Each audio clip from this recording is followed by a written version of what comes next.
Hey Curio friends, we are back for part 2 of the fall sign kit. Last time in part 1, we drew our pumpkin. We worked on creating the background to make it look more like a wood grain. And now we're gonna finish the background by adding a really cool buffalo plaid look to it, which you don't have to do if you don't want to. And we're also gonna work on creating the main colorization and shading of our pumpkin. And then you'll tune back in for part 3 to finalize it. Again, I have a lot of different brushes here that I'm using today. We include one in our kit, but at any point, if you want to use different paint brushes that you have, different paint brushes you purchase at Curio, we have those there available for you. I am going to use a really wide brush for my buffalo plaid in the background.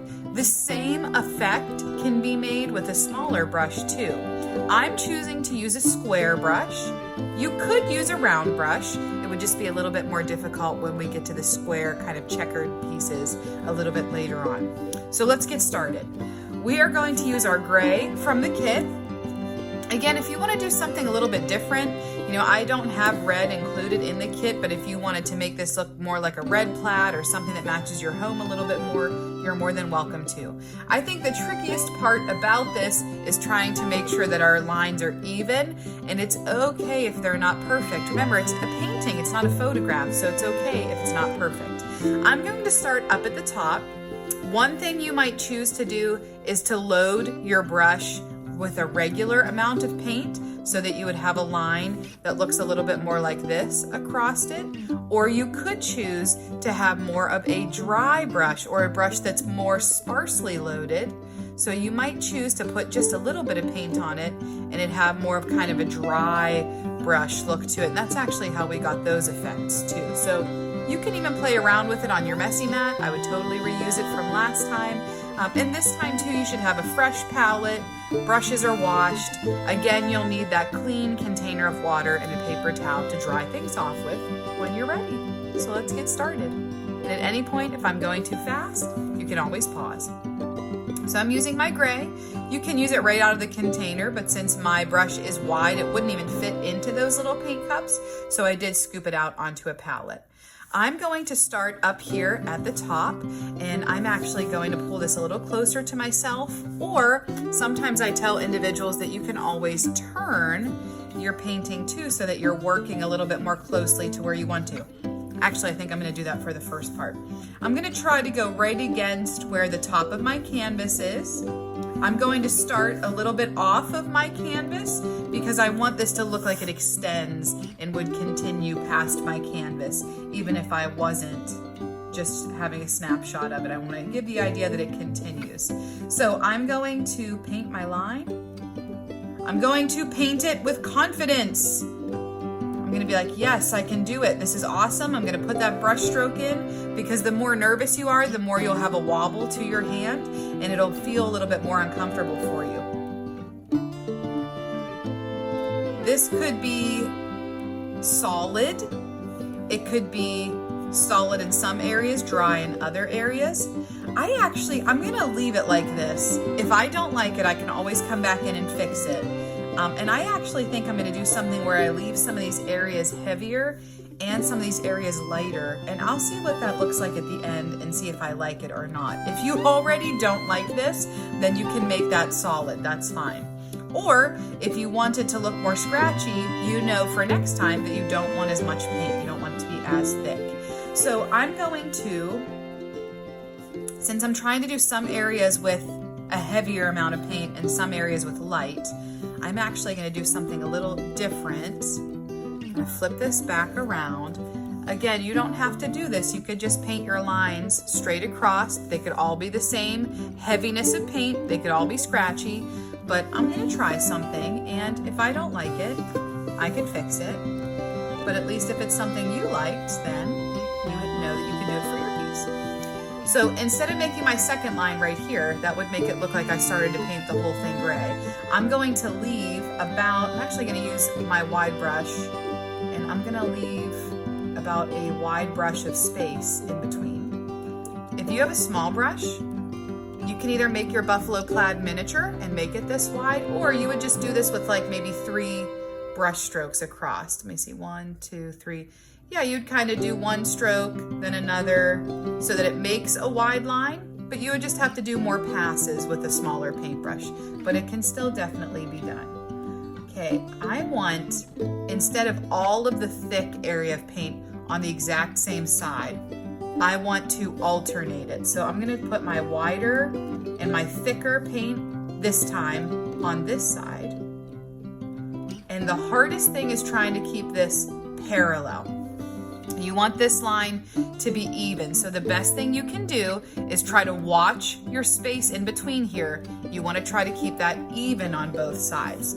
So make sure that you're not wavering. If I am measuring with my brush, I could also measure. I could measure. So I know that the space I want to hit is kind of right there. I could give myself a little guideline if I want. I can even do it in the middle too if I'm very particular. It's okay.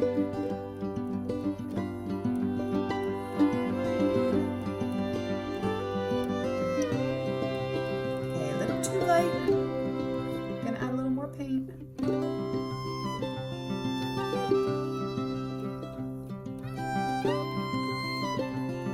Dry brush is neat because even though your brush is dry and it's leaving kind of a scratchy amount of paint, the more you go over it, the darker it'll still make it.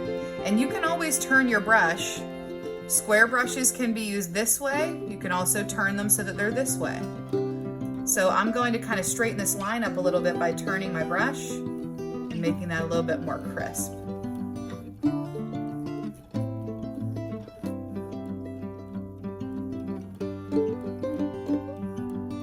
All right, I think I like that. Actually, I'm gonna hold it up for myself to see. Yeah, I think I'm good with that. Now this still looks really thick. I'm gonna take a little bit of paint off of here so it looks a little thick. All right, I'm gonna keep going. I'm gonna try and be a little more haphazard with it. Be a little bit more relaxed with it. Oh, I want it to be, I'm gonna flip it again. Because I want it to be a little thicker with paint on this side.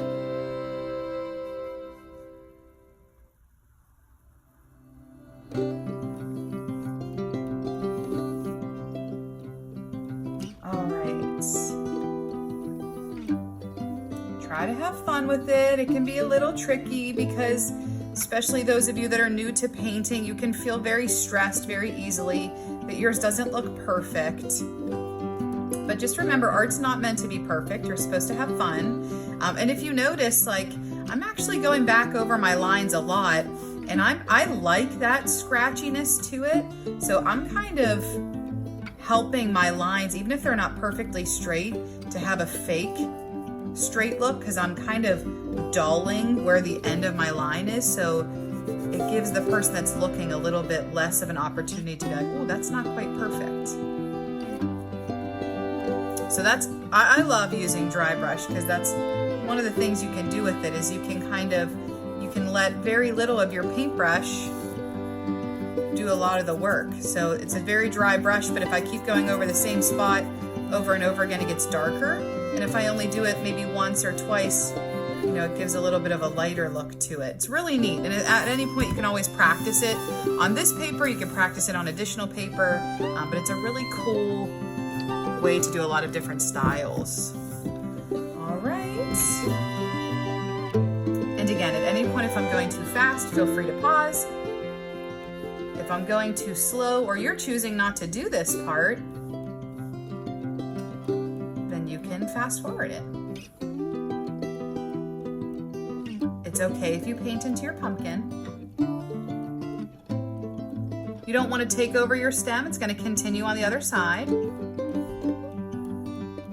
That can be tricky sometimes, the idea of like passing behind something. I'm going to turn my brush a little bit so I can get these spots that are kind of around the stem.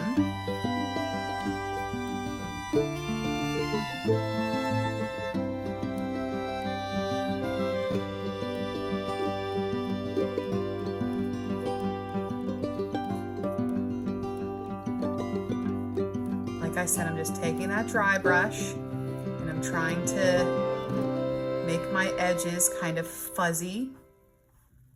Can't really see where I'm quite ending. Helps to make it a little less perfect, which is fine. And I'm gonna be done on this side, but I do need to continue my buffalo plaid on this side. I think I'm gonna flip it over again.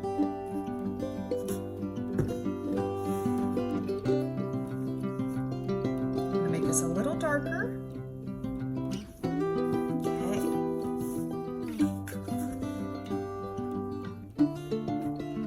And I only have to go to my pumpkin this time. And actually, I had a lot of paint on there, so I'm gonna skip down and do it again. And this will be a little more dry. I'm gonna just continue. I have quite a bit of paint on here. And oh man, you couldn't have really planned that any better. It's almost exactly even spacing the whole way. You might find that this bottom part leaves you with just a little bit of space, or maybe it perfectly worked out like mine did. I can't believe that actually happened, especially like by no means am I a math person and can perfectly know that I did that in such a great way. No pre-planning. I love that dry brush look. And I truly just let my brush use up its paint. Like when I started here, it was pretty thick, and then I used the paint that was on my brush to kind of do the rest of those. And I have not dipped my paintbrush back in the paint because I'm allowing it to be dry. And I'm just kind of using that dry brush, and just if you keep repeating those same kind of lines over and over again with your dry brush, it'll eventually start to get a little bit darker. I am gonna put a tiny bit more paint on, just to kind of help make this a little bit more obvious to see. But I do like the scratchiness. It has a little bit more of a country feel to it, like a little more rugged feel, which I'm not normally one to really enjoy that style. I think I mentioned it in the first video, you know, our house is pretty modern, but I really like this buffalo plaid and the striping. Now that we have all of our lines going horizontally, now we're gonna do them vertically. So we're actually going to, I'm gonna move this palette out of the way because I have a feeling it's gonna bump into it. So now I'm actually gonna be turning this, and we're gonna do our lines the other way. This time, these lines start at the edges. This time we're gonna start our line one step inside. So we're actually not gonna go right against the canvas. We're gonna leave, like I said, about like one wider paintbrush length full, or if you're using the small one, maybe 3. It's honestly about an inch, I would say. Not that this is the world's greatest measuring tool, but it's about an inch wide. So if I'm kind of, give myself a little mark here. So one thing you might notice, if you're doing this more of like a scratchy look to it, something that makes buffalo plaid look plaid is that the areas where these cross over, it's darker. And we are actually going to add a little bit of black to that to help make it look like it's really dark. And we'll talk about that when we get there. But you'll notice that definitely as you go over that black or that line, it does get darker, and we'll kind of enhance it with some black in a little bit. So I'm kind of making that stripe line. You can choose to, I would use the word diffuse. You could choose to diffuse it by scraping a little bit of your dry brush on the side of your wet line and helping to make it a little fuzzier, or you could leave it. Leave about this much space again. Go a little faster on this part because we kind of did the exact same thing already. Again, try to be, if you can, confident in your brush stroke.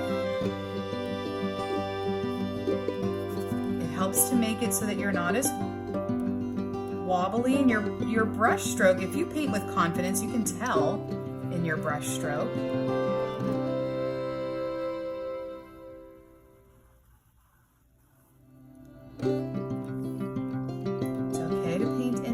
Your pumpkin. You don't want to completely annihilate it, but you do want it to look like your pumpkin is truly sitting in front of this background.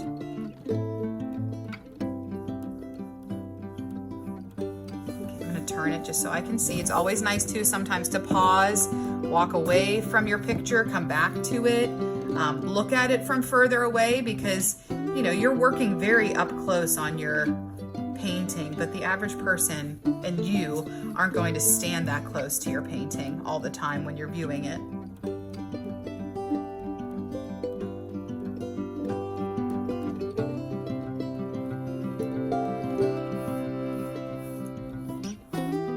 And I'm going to do about one more line, because again we want to keep this empty. This guy's a little trickier. He's a really long line. It's hard to keep that line really straight as you go long ways. So try to watch your spacing in between here. That'll help to make sure that you're parallel. If you try to keep your spacing the same and you're watching that, even though you're not using a ruler, it should help still give the illusion that you've kept a straight line, somewhat straight line.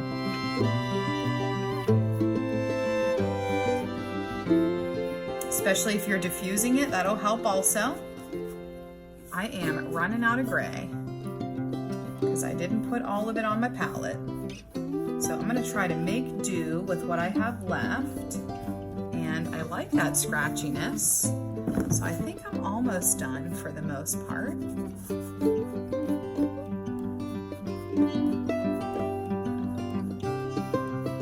So that is essentially your buffalo plaid.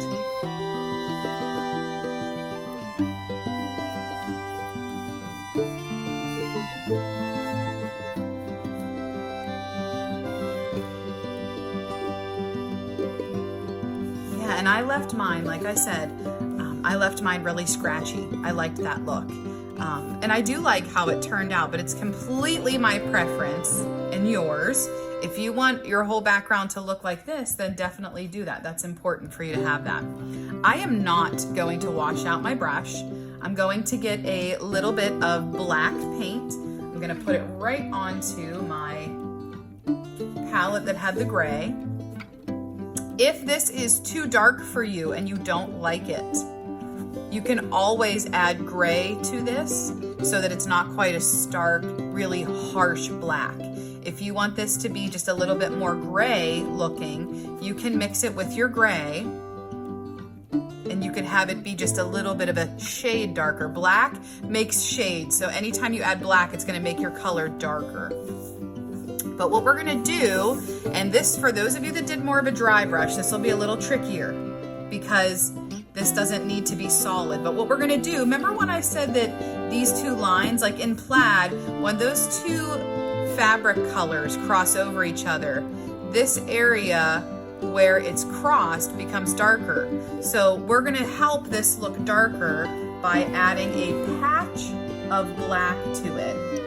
And this is nice because my brush is just wide enough that I can do like one brush stroke down, one brush stroke across, and it is giving the kind of fake idea that they have crossed over each other and it is darker. But if you do dry brush, you're gonna have to keep that kind of drier idea to help really sell that you have this kind of diffused look to it. So if I start to go in here and every square is a perfect square of black, it won't quite look the same because my lines don't look super dark, so then my squares don't need to be super dark also. And it's okay if some of them are a little lighter or darker than others, but you're essentially going to be doing that on every one. I'm actually gonna do, when I dip my paintbrush in the paint for the first time, that's when it's always darker. And then as I continue painting, I let my brush become more dry, and that's when I start to do dry brush. So instead of doing every single first dip into paint in the same spot, I'm gonna actually play around with it a little bit so it keeps that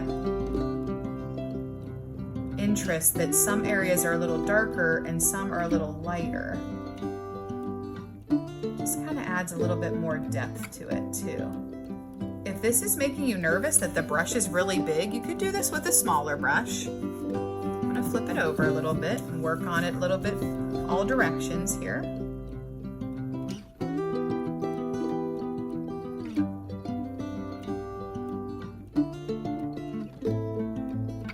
And this is actually called cross hatching. So what's happening is you're going one direction and it looks one value, one shade. And then when you kind of cross over it, those, same with the plaid, those cross over each other and it gives the illusion of a little bit more of a darkness to it.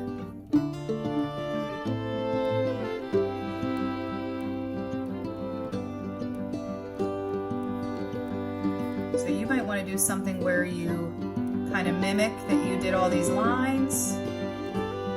You're gonna do it just like you did before and then come back and kind of cross over them. That helps to make it look realistic too. Get a little bit more black paint on my palette because I ran out. Wow, I am a horrible judge of how much color I need today. Oh, this guy's a little tricky. I'm gonna use my little brush. Because he actually, I'm not even sure if he'll show, but we might get a little tiny, teeny tiny smidge of black around my stem. Don't forget about that part. That was tricky. Oh, and right here, looks like this is gonna go behind my pumpkin a little bit, so I'll wanna make sure I get that. And that would actually continue. If I'm looking at that, it would continue right down here too.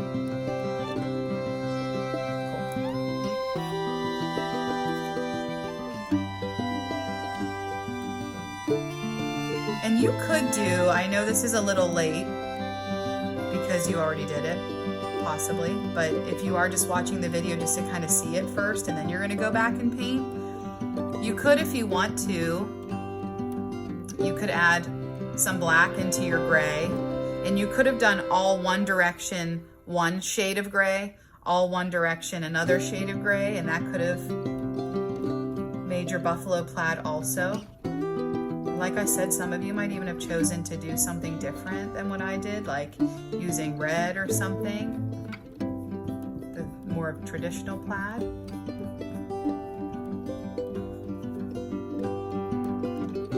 Sometimes people are intimidated with a big brush because they feel like that they don't maybe have as good of control over top of it, but if you practice with it enough, you really can. Like, some people might not think they could get a square looking shape with this big brush, and that they have to use a little tiny brush and they have to perfectly paint a square in. But like I said, there's a lot of times that you're not even looking at your painting that close and you're giving the impression of what's happening. Viewers can tell that this is buffalo plaid, even if your squares aren't exact. So try not to get too upset about it looking perfect. Sometimes we get that mentality that art is perfect, and it's not. Some people are incredible realistic painters, and that's amazing, but that doesn't mean that your piece isn't good because it's not extremely realistic. And this is a lot of different techniques into this painting, so it might be the first time you're ever even doing something like this, and you're learning a lot already. Okay, that is our buffalo plaid background. If you chose to do it with me, you definitely learned some new techniques. If you didn't, then you might have skipped ahead, and now we're ready to work on our pumpkin. So I'm going to set these brushes aside at the moment. You might want to, if you're working right into this next part, you might want to get yourself a new palette. You might want to continue with what you have. I ended up not using my water at all for the background, but if you did, you might want clean water. And my palette looks a little bit different than the one in the kit. In the kit, I gave orange to all of the artists that purchased this, so you would have it. I made my own orange. You can do that at home too. If you have red and yellow, you can always mix those two together to create your own orange. The more red you add, the darker orange it'll be, the more reddish orange. the more yellow you add, the lighter yellowy orange it'll be. I always start with a lot of yellow and then I add a little bit of red because red's pretty dark and it likes to take over. And we have a nice little puddle here of our orange. So if you're making your palette for this next part, you'll want orange. I decided to use a little bit more of this kind of antique white that I had, not quite the super, super bright white. You could use that if you want to, but it was the white that we used in our background. I put the white on there and our brown. I still have some black just in case I wanted to make my brown a little bit darker, but I'm not quite sure if I'll be doing that or not. So we know that a pumpkin is orange, but what you might not realize is that there's a lot of shades of orange happening within that. Especially with our ridged areas, we want the idea, like a regular pumpkin, that this part in the middle here, it is sticking up, and then as these ridges go towards the pumpkin, it rounds back into space. So what we're trying to do is give the idea of depth. You're trying to make this darker, and then as it gets more towards the middle, that's going to be a little bit lighter. Or for this guy, he's going to be a little bit lighter out here. So I'm actually going to, I happen to have some orange on my brush and I'm just going to leave it there. I'm not a huge brush washer, but if that bothers you, you know, you can definitely use a fresh brush. It's totally your call. You can use a brush that is rounded. You could use a brush that's square. Even though I'm doing a round item, I am going to stick with a square brush. So I'm actually going to do my dark areas first. So I have a little bit of orange on my brush, or you could take some orange and you could put a little bit of the brown into it. You could also use straight brown if you want to. And I think the trickiest part of shading pumpkins or shading something is that you want to do it when it's wet. That really helps to make it look more realistic. So we're actually going to kind of paint one ridge at a time. We're not going to paint this all orange and then add shading in. So we're going to start with the brown. And I'm actually going to hold my paintbrush, instead of it being squared off and flat, I'm going to hold it more at a vertical look to it. And I'm going to put my dark in here. It's actually not super dark. A lot of my orange is showing, so I'm going to add it darker. Remember, you want to paint off the edge of your canvas so it's ready to hang up as soon as you're done. It's okay if you paint over these little areas of where the stem is, that's fine. I'm going to get some more of that darker brown. And I'm going to put this on here this way.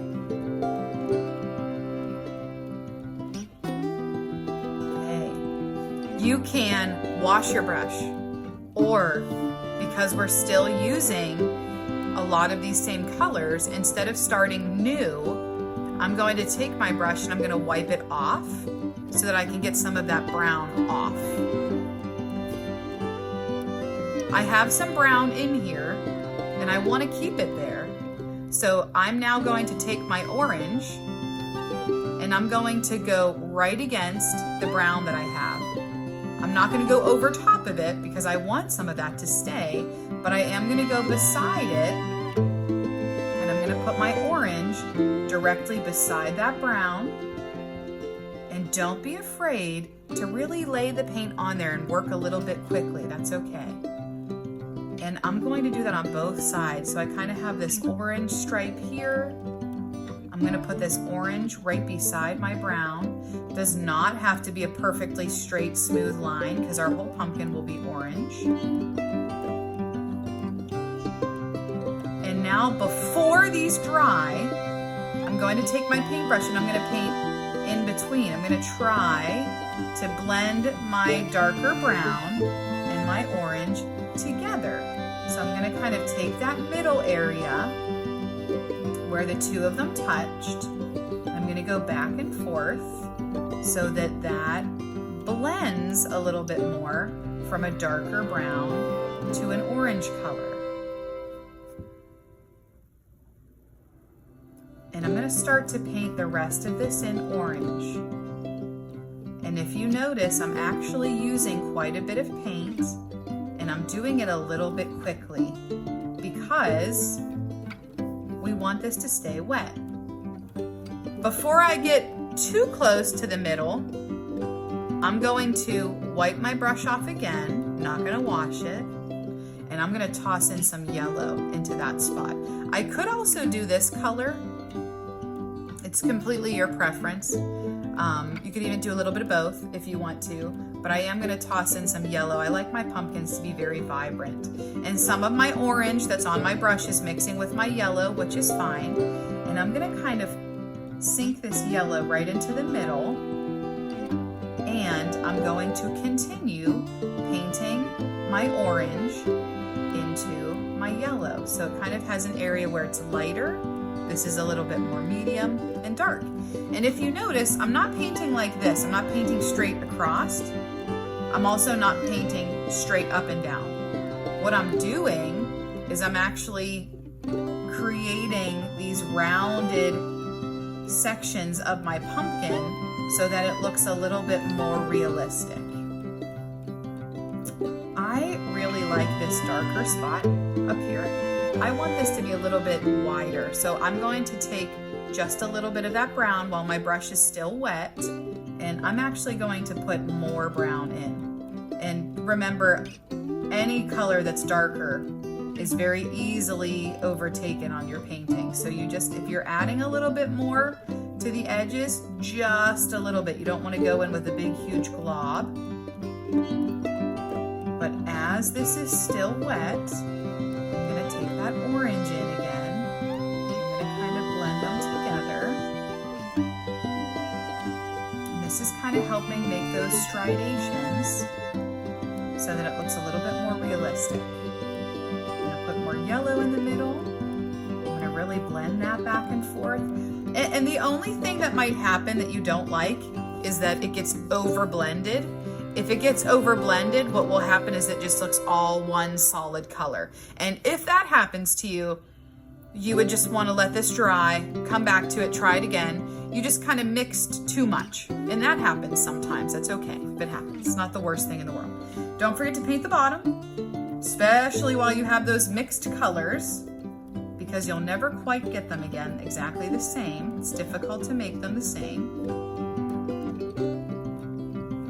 And I'm going to continue. I'm going to do the next part. So I'm going to take this brown. I already have brown here, so I'm going to put my brown here where that ridge is. I'm going to put a little new brown against the edge here. And now I'm going to start to fill that in with orange. I could have wiped off my brush, but I'm not going to. I'm just going to add that orange right into it.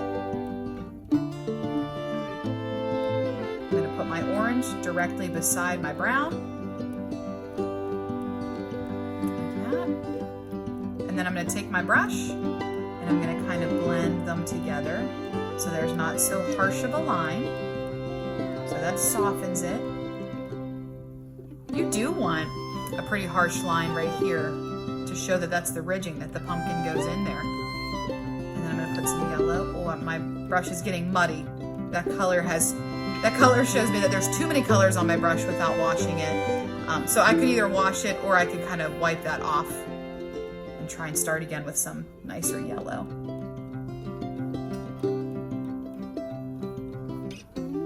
So it's the same thing we did last time. Yellow in the middle, then my yellow goes to orange, and my orange goes to brown. But it's just a little bit smaller of an area.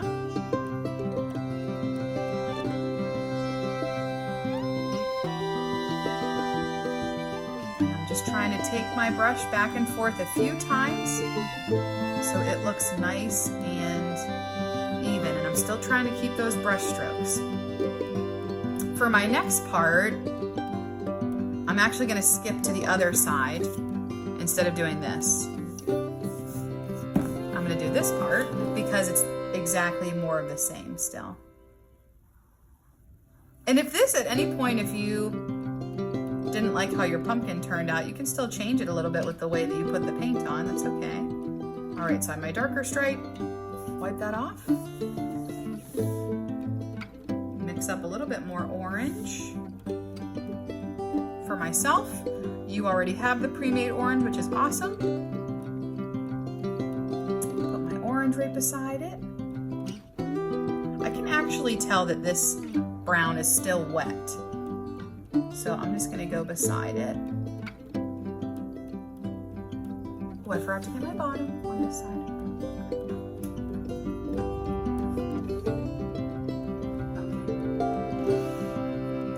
This while I'm here with my orange.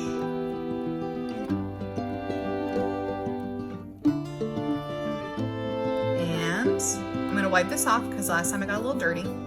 Or you could always be washing and drying. Add my yellow to the middle. And now I'm going to blend them all together. So I'm going to take my yellow and orange and kind of paint back and forth in between those to blend it. Sure you get up in between those veins of your stem. And I could be using a round brush for this too. If that's what you have, that's fine. Blend those browns and oranges together. And the more confidently you can paint, just like we talked about with the background, we'll be able to see it, the nicer it'll look. I'm gonna add a tiny bit, especially now that I have this little round brush. I'm going to add a little bit more brown right here to make it look like it really does go deeper. Or while this is still wet, I could actually mix up a little bit, tiny bit of brown. And I could make a darker brown. Oh my gosh, it's amazing how dark black is. It makes everything really dark really fast. I could even add one line of like a darker brown in the middle, just to really help that idea that it is coming into like a shaded area, that it's coming in. But that would just be a little extra. You don't have to do that.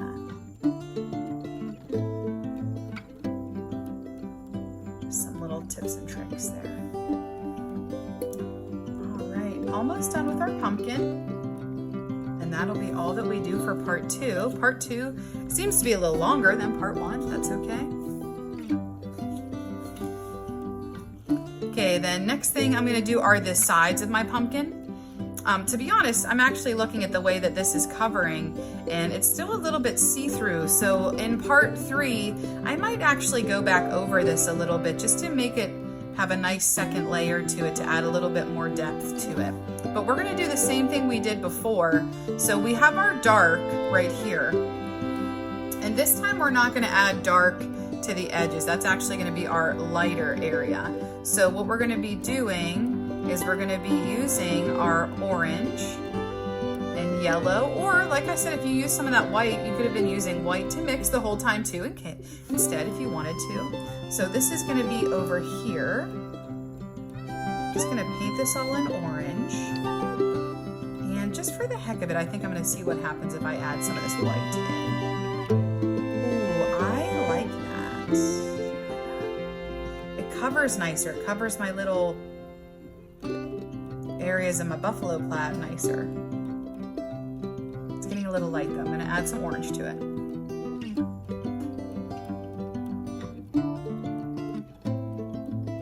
If at any point, if you feel like your pumpkin's the wrong size or something, this would be your time to kind of fix it up. So I made my pumpkin a little wider. And if you do that, you might have to give it another layer. That's okay.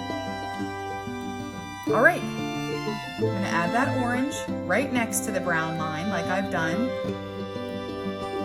I'm gonna try to make sure I remember to paint the bottom and the sides as I'm going. It's easier to do it now than trying to do it at the end. Some people do paint gray all the way around, so that's an idea too. And I'm gonna add yellow to the middle. And instead of just adding yellow to the middle, I am actually going to also add a little bit of that white color, that antique white. I liked that a lot. It just kind of made everything cover a little nicer. I actually might go back and do that with the rest of my pumpkin. Okay, I'm gonna add my orange again. Oh my gosh, I definitely recommend making sure you have orange or that you mixed a whole bunch of it, because I keep trying to mix my own orange as I'm going and it keeps being slightly different every time.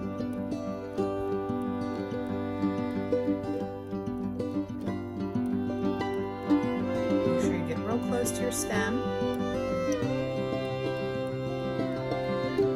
And you might notice, especially if you had to go over an area for your background, that you can still see through it. And the best way to cover that up would be to let it dry or dry it with a paintbrush and come back to it after you dried it. Okay. We're gonna do the same thing on the other side. Get your orange color, put that nicely right against your background. Put your orange right against your brown. Put your yellow or your kind of antiqued white or both in the middle. And then you're gonna take your brush and you're gonna go in between those colors so that they blend nicely. This brown was a little dry when I went to